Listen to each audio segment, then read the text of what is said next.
welcome everybody. Let's talk real estate. Your weekly BS with Barry Saywitz about the current commercial real estate market here in Southern California. As we take a no BS look at both sides of the issues driving this market today to find the best solutions going forward. With our man right in the middle, it's Barry Saywitz. Hey, Barry. Hey, good morning, Paul, and good morning to all of our viewers and our listeners out there. Welcome back again. If it's Tuesday, we are talking real estate. Today is Tuesday. I'm excited for today's show. We have our pre-Thanksgiving show. So before we get going, I want to do a shout out to everybody out there for a healthy, exciting, happy, fun-filled Thanksgiving with family and friends. I myself made myself a turkey sandwich this morning just to get into the groove of the whole thing. I am Barry Saywitz, president of the Saywitz Company, managing partner of Saywitz Properties.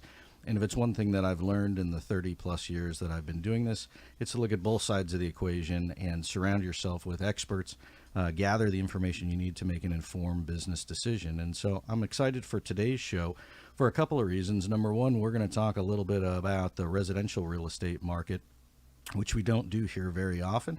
Number two, we have a special guest. I want to welcome Kayla Cardona, single mom, TV personality, real estate agent, real estate expert extraordinaire. Kayla, welcome to the show. Hi, thanks, Barry, so much for having me. Yeah, so appreciate you coming on. We're doing something a little bit different today in that we're going to talk about the residential real estate market.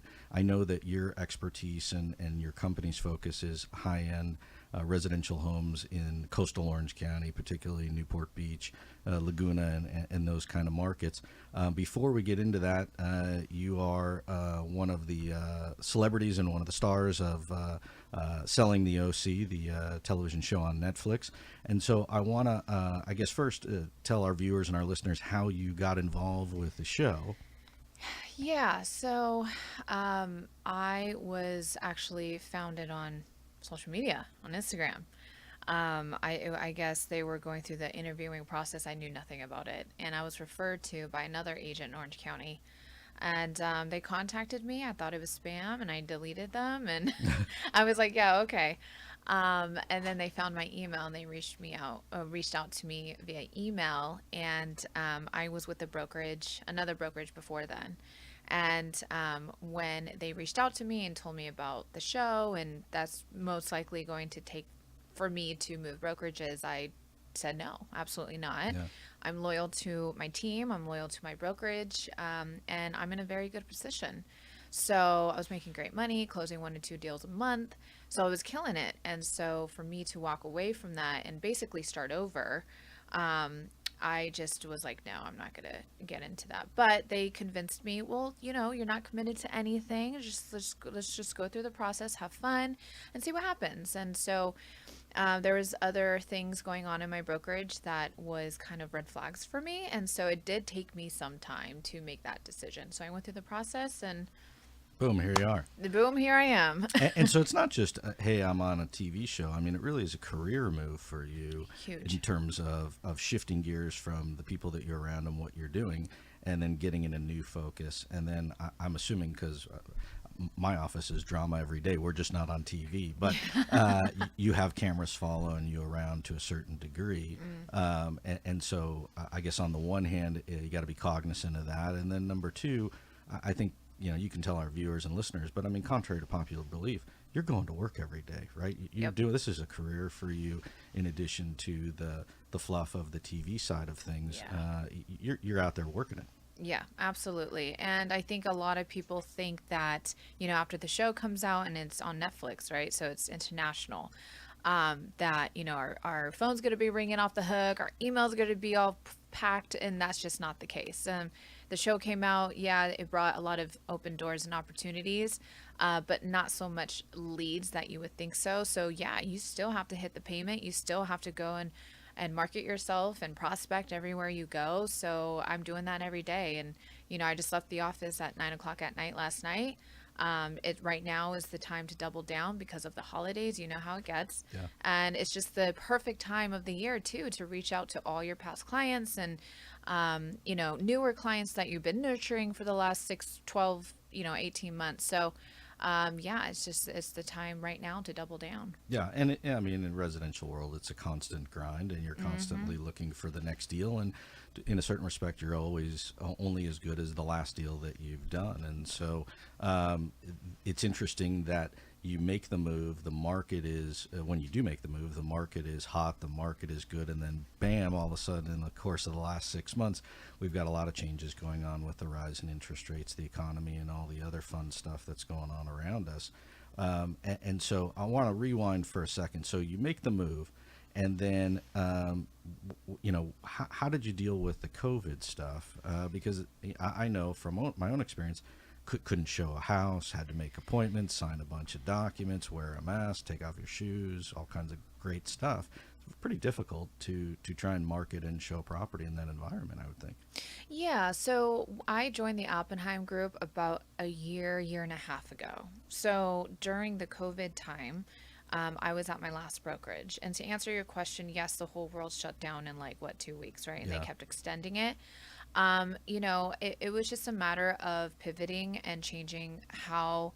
Well, first of all, we also had to listen to the new rules of like wearing masks and all those things. So, we just had to adjust like everybody else. And then, of course, you remember those.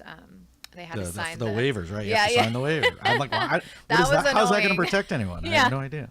Yeah. So, we just, we did all the due diligence of wearing the mask and, making sure that if we have multiple showings that one person or one family at a Right, spread time them would out. go in, they spread it out, things like that. So I think it's a pretty easy adjustment. I think most people in real estate understand that you do have to be okay with change because as you know, the market's always changing, right? So I think it was just a matter of adjusting and just figuring out what works and making sure that everyone stays safe. Yeah, and then, you join Oppenheim. I'm going to say, I don't want to say there's a perfect time for anything, but you join, and now we're starting to come out of COVID, right? And now the market is hot, and now stuff is selling. I don't want to say in a day, but a lot of times in a couple of days, right? And it's what I'll call a stupid, overinflated market with more buyers than and less product, and runaway pricing, and so. In doing your business on a daily basis, in pitching listings, in talking to buyers and sellers, and trying to set expectations, I think especially on the high-end homes where there's not really a rule like I have so many square feet and it's this price per square foot. How do you come up with the pricing for some of these higher-end homes? Is it a combination of the seller's expectation, some comps, what you think? Does it all go into the bag? Yeah, so I would definitely say comps are important, but at this right now, because the market is unique, comps at this point doesn't really Yeah, nobody matter. cares. Nobody cares about that. It really comes down to the seller's expectations and what their goal is and what they want. Even though the market is changing, I think most agents think, oh, we should just lower the price and which, yeah, you can lower the prices on your home and which may get you a deal, but it just really comes down to who you're working with and what strategy you come up with based on your goals. Yeah, and I think also it's motivation, right? So if the seller has a need to sell, has a motivation, there's a reason. I'm moving out of state, I'm getting divorced, I have an event or what have you, Right. then you'll get a more realistic pricing or may get a better set of expectations to be a deal maker, as opposed to somebody who is living what we call in our office in yesterday's dollars and wants yesterday's price and says, well, if I can't get my number, then I'm not a seller, right? And then the problem is the buyer's expectation is, hey, the market's soft, the rates are up, I'm just going to hit you below the belt. I've been waiting for this for a long time. And then sometimes they're coming in really low, and now you have a disconnect. I mean, Yeah. do you see, we see that on the commercial all the time now. That's pretty accurate to the residential side of things. And I can speak really only on the Orange County market. There's a reason why they call it the OC bubble, right? So when people are coming in, the thing is that pre-COVID, you probably about 10 to 12% of deals were from people that were coming from, out of state, around the country, things like that, right? Now, after COVID, we're really seeing closer to a 50% Interesting. of buyers coming from Other places. other states and other countries. And why is that? Because here you're selling a lifestyle. Yeah. That's really what it comes down to, the safety with everything going on in the world, right? In LA, yeah, you can. And then COVID also, what happened was people really sat down and looked at their own lives and where they were living. And a lot of people started working remote, right? So it gave people more opportunity to sit down and think, is this really where I want to live? Is this really, this house is really small because now my kids are staying home from school. Now I'm working remote. Oh, I need I more need space. more land. I Yeah. need more space. I need more of this, more of that. And so it really gave people more time to think about their lifestyle and how they're living. And so I think that's what really great thing that came out of COVID. It was for people to realize. And then also too, the other thing was all the deaths that were going on. And so people are realizing I could literally die tomorrow. So why not go and invest in myself, invest in my family, and go move to a place that has the best weather, the best climate, safety, lifestyle. That's what people are really coming here for. And that's why almost 50% are coming from other states and other countries Yeah. because they're realizing the value that is here. And are you seeing in today's world now that you still have foreign money coming from Asia or coming from Arab countries or Europe or wherever the case is, where those people are trying to either get a second home here or get their money out of wherever they had it before? Or has that slowed down with the slowdown in just the global economy?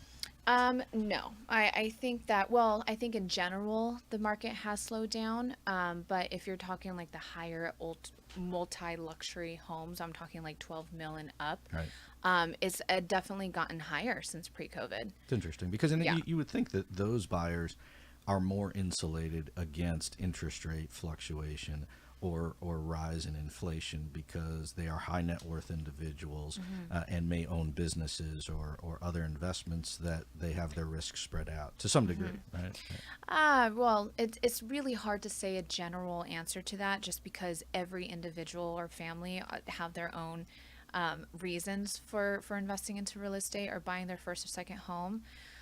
So really, it's really hard to say that, but interest rates don't matter to them because they see, and I'm talking about ultra luxury. It doesn't matter to them because they see the value in just purchasing your home now because everyone knows interest rates go up and down anyways. You're not married to your interest rate, right? So buy now, and everyone knows buy now, hold on to real estate, right? But the thing we're talking about Orange County. This is OC Talk Radio. Yeah. Orange County. The fact is that prices will continue to go up. Right. Long term, it's a good investment. Right. Long term is a good investment. Now, if you're looking to purchase, hold on to your property for 1 or 2 years, I want to exactly advise you to do that because it is slowing down.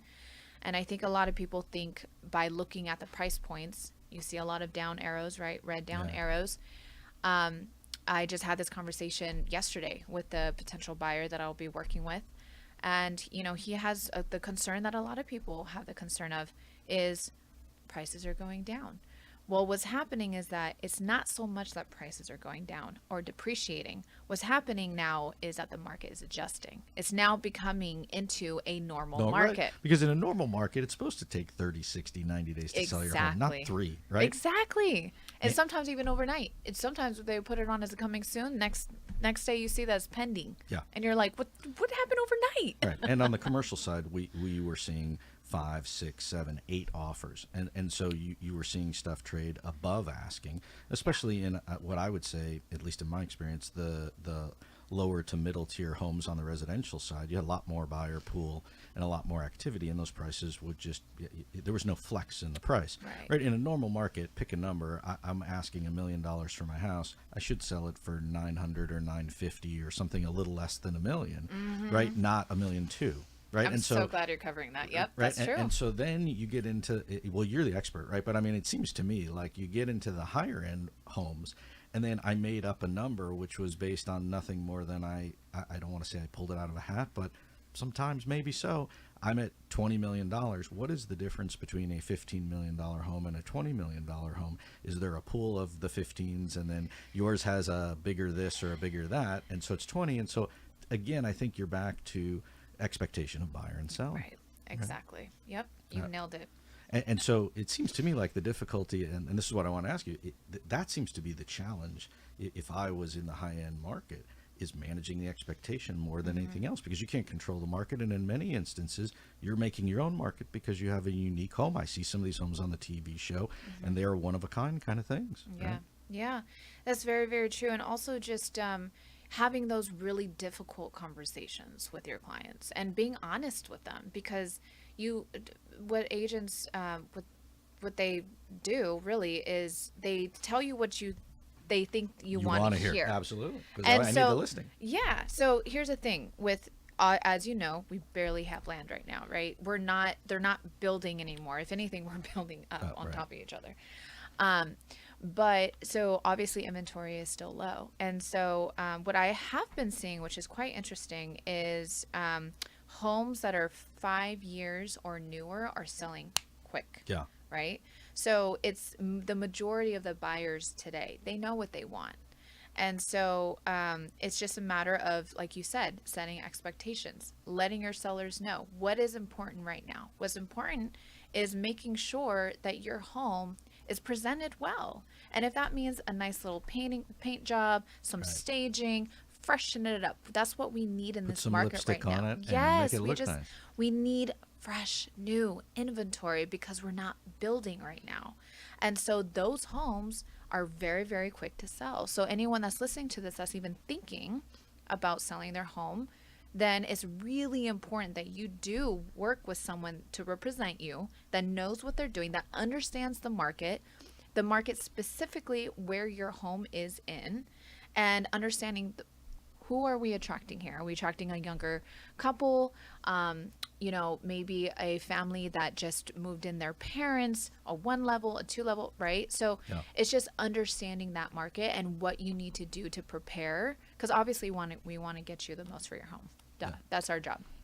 But understanding that if you just put in $100,000 of remodel, you can add on, a $500,000 addition to your sale. And so I think it's just a matter of breaking that down, explaining what the process will look like, and just understanding the seller's goals and what they want. And that's your job as the agent to strategize to make sure they get what they want. Yeah, and the managing the expectation really in a changing environment to me is the most difficult thing, and we talk about that in our shop all the time, which is you don't want to be chasing the market down. You don't want to be kicking yourself that you didn't make a deal yesterday.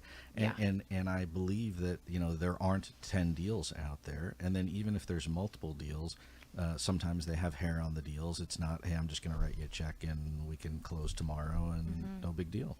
Yep. So on these higher end homes, because people get excited, they see the stuff on TV.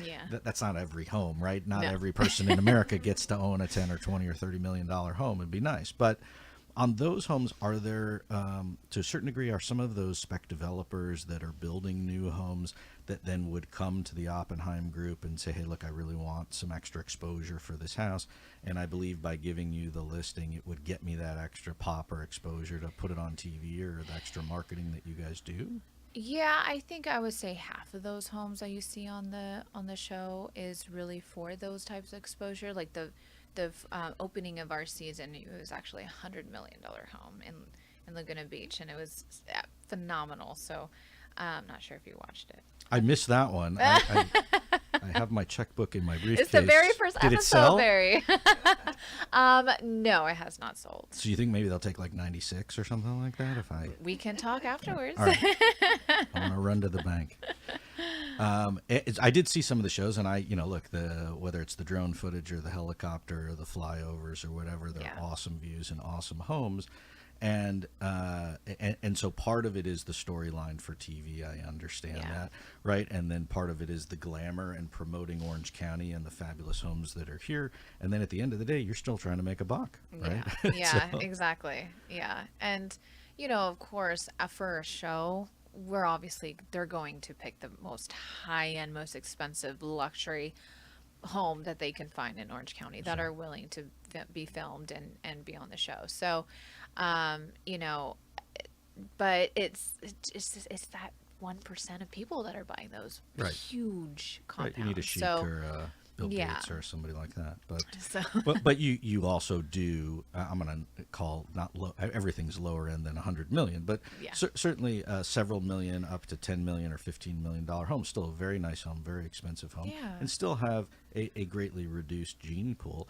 Do you find that in today's market of what's going on now, with the rates going up and the slowdown, that the family or the buyer of the higher end home is the guy who's trading up, or the gal who says, hey, I used to own I sold my house for 5 million and I want to go get a house that's 10 million and I'm going Yes. to trade up, and, Yes. and they're local buyers that are just moving around within the area. There's Yep. still got to be a lot of percentage of that. Yeah, there is. And that's really what we see is, if you buy a $3 million home, your next one most likely is going to be about a $6 million Right, home. just So, trade up. And the people Yeah. who bought a long time ago, they didn't pay that, right? And it's like right. joining the country club where it's hundreds of thousands of dollars, but I paid like $2,000 back in the day. Yeah. My basis is pretty low. I have to trade up because I'm not paying the taxes, and I'll go get a newer home because mine's a little worn, if you will, right? yeah, yeah. And then on a lot of these higher end homes are some of them are new and they're fixed up and they're all staged and everything else. But then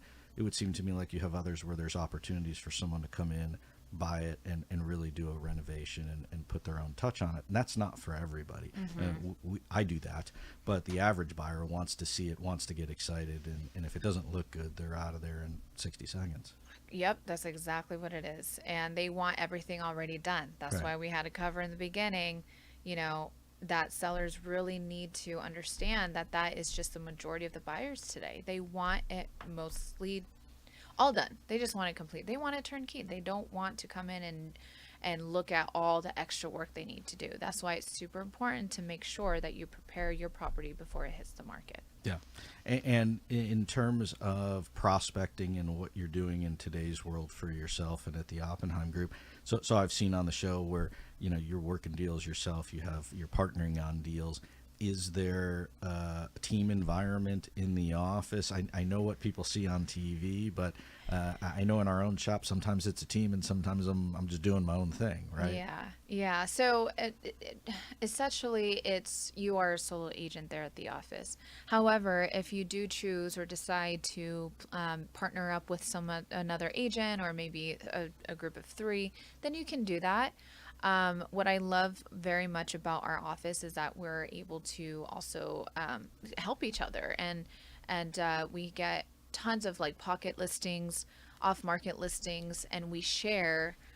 It's pretty much a sheet where we share everything that we have. Hey guys, I have these buyers. They're looking for this in this amount in this cities.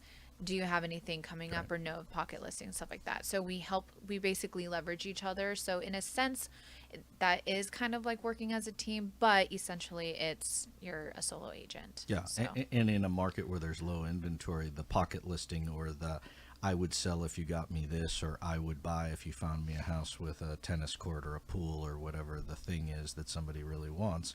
It's a question of going and trying to find or create the deal when it doesn't necessarily exist, right? Yes and no. My last sale was actually an off market, so and you would be shocked how many deals happen off market that a lot of people don't know about. I think that's why also too, it's very important to stay connected. And so, like for myself, I go to broker previews every week, and it's just getting reconnected with other agents, other listings, and driving into communities that you may not know as much about. And just understand and really hitting the pavement and understanding the market and knowing the data and knowing the inventory and just knowing and keeping those relationships with other brokers and agents and keep up to date. Okay, what do you have coming up? What do you have coming up? Things like that. So again, it comes down to who you decide to work with and who to represent you. That is putting in that work, and that's a 24-hour-a-day work. Yeah. No question. Yeah. And I guess that sort of takes me to my next question. I mean, you've got the TV show. Is there extra time in your day that you have to devote to the show itself, or is it really more they're following you around during the day and taking excerpts? Because it seems like it's still you got a lot of things going on during the day, personal life, business life, and TV life. Yeah, it's tough, but you make it work. The thing is that the 5 minute scene that you see on the show usually takes about 6 to 8 hours of filming, and that's a full day. And so it's just a matter of the thing is that they do they do give us like Sundays off basically for not filming, but they do give you a heads up. So when I full time filming, it probably takes about 4 days of my week, 3 to 4 days of my week. And it's just a matter of staying disciplined and time blocking. That's the only way I can really get anything done, really. Yeah. Putting it in my schedule. So I double down on Sundays while we're filming at least. I double down on Sundays, which I personally love because no one's ever in the office. But Or 9 o'clock at night. Most people are gone, and you get some peace and quiet then as yeah, well. exactly. So it's just, just staying disciplined, staying consistent in that. But it's another job. Yeah, So sounds it's like another full-time job. And so you just got to make it work. yeah, it's a full day. It's a full day. So where do you see? Well, no one's got a crystal ball, right?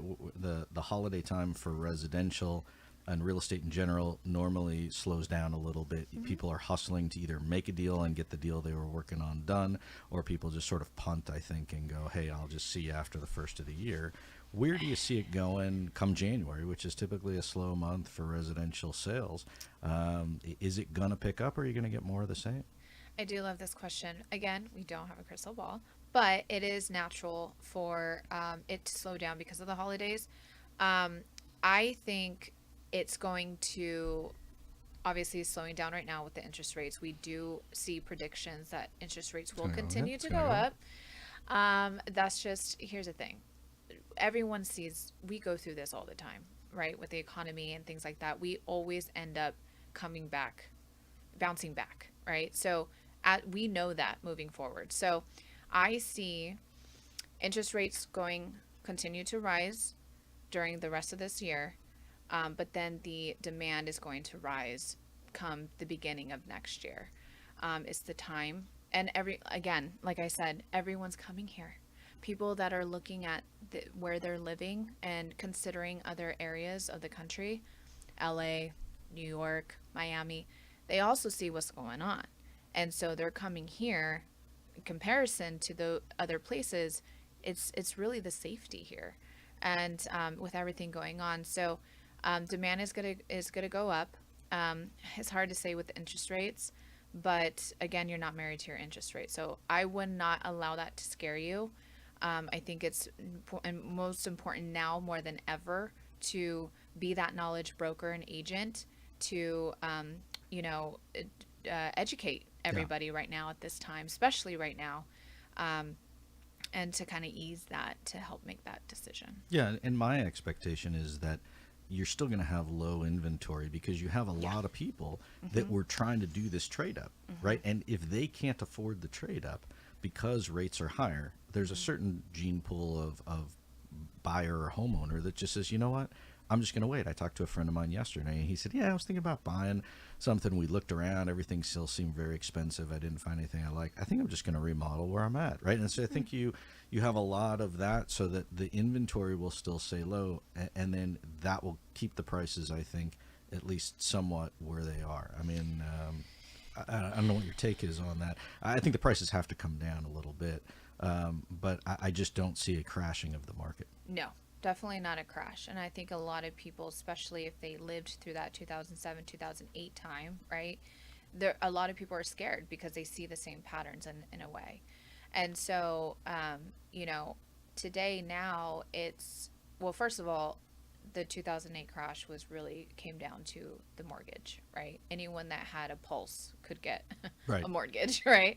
So, now it's much more harder to get mortgages. So that's number one. Number two, there's just so much equity in homes right now. So if people can't really afford something, all they have to do is sell it. Everyone's sitting on equity, Yeah. period. That's just a fact. So there's no crash coming. Now you're going to see prices still continue to go up, but in a slower rate. Because right now we're now we're getting into a normal market now. And so what you're also seeing, which is great for buyers, less competition Yeah. because homes are sitting on the market a lot longer. This is the time to negotiate. This is the time to like, I'm not going to necessarily get anyone's hopes up and say that you're going to get a deal, but You have a window, though. I mean, yeah, you do have a 100%. window. You do have a window. And so I think also too, it's important to point out the last 2, almost 3 years, people got really spoiled. And I'm talking about agents too. I'm talking about buyers and sellers. Obviously you knew that interest rates were very, very low, so everyone was taking advantage of that, right? So people got used to hovering around 3%, and so they're seeing it now at it's probably over 7 right now. Yeah, well, it's high sixes going to sevens. Yeah. And, some people say it could be close to 8 within a period of a few months with a couple more rate hikes. So I guess we'll see. Yeah, well, there's also predictions that it's going to hit 10. Yeah. So if And people if you- want to get in now. Right. And so I guess the advice to the folks out there is if you are a buyer, I think what I'm hearing, you tell me, is if you're a serious buyer, there is a window of opportunity for you. Yep. Because you have less competition, you Right. have some softness in the market. It's the end of the year where it slows down, and if you lock it in, if you were going to get a loan, then it's probably just going to be more later on. So you're just going to pay a little bit more on your rate. Now would be a time to do it. Yep, exactly. So on the selling side, if you're selling, do you sell now or do you wait? And I know if you have an event and you need to sell, you have to sell. Right. But if I was thinking of selling, is now the time to do it, or do I wait and see what happens? I would definitely say right now is the time because the prices are going Yeah. to continue to slowly go up, right? So I think that I say sell think- it. I mean, I look, say if you- sell it, but I also say don't rush. Right. But if you Take found a your real time. buyer, don't blow the deal. Don't blow the deal, 100%. And there's a kind of an unwritten law in our real estate world. Usually the first deal is always the best deal. So if you get an offer on your property within the week or 2 weeks of posting it, Jump. on it. Right. It's tough to convince the seller of It that. is very tough That's because they always think, oh, Right. what more can I get? Right. The longer you wait, the worse they'll get. So that's really my little piece of advice for sellers to Yeah. keep in mind. So what you're hearing, folks, is if you're a real buyer, go buy something. You'll make a Right. deal. And if you're a real seller, take the first deal and try and make the best of it. Right. And to get the most for your home, you have to put money in. And the thing with the Oppenheim Group, which I love about our brokerage, is we do offer a concierge program, meaning you don't have the money or don't want to put the money up front. We will do it for you, and then you just pay us back after close of escrow. Interesting. So there's ways. There's Yeah. ways to make it happen. But again, it just comes down to educating the masses, and just letting them know that we could help. There are loopholes. We can help you. And I think you got to have a plan. You cannot, at least in this market going forward, just hold up your hand and my house sells in a day. That dog doesn't need a hunt strategy. anymore. You need a strategy. Yeah. You need an expert. Right. And that's why you have folks like the Oppenheim Group and like yourself. Yep, exactly. So look, I told you we'd go fast. We unfortunately done? Are we we are close to done. We could go all day. We could. But I do appreciate you being on the show and sharing your thoughts. How can our viewers reach you or find you? Is there a website or something they can go to if they're buying or selling? They want to have you help. You know what? Send me a message, send me a DM. I'm on Instagram mostly at MS Kayla Cardona, Kayla Cardona, Cardona. I am very hands-on. Send me a message. I also have my number on there as well. Just text me, call me anytime. I'm open literally 24 hours. I'm here to help. So You're at the office at 9 in case anybody's bored and wants to talk. Right? yeah, Or you can call up Netflix and they'll figure out how to find you. yeah. So, well, good. Well, I appreciate you being on the show and sharing your thoughts with us. And I wish you, A, a happy Thanksgiving. Thank you, you too. B, much continued success to the show, to you, to your business, to your family. And I am Barry Saywitz, president of the Saywitz Company. I want to thank our whole team here at OC Talk Radio for putting this all together. Happy holiday season to everybody out there. And we will see you back here on some more Let's Talk Real Estate next time. Thanks for tuning in. Thank you.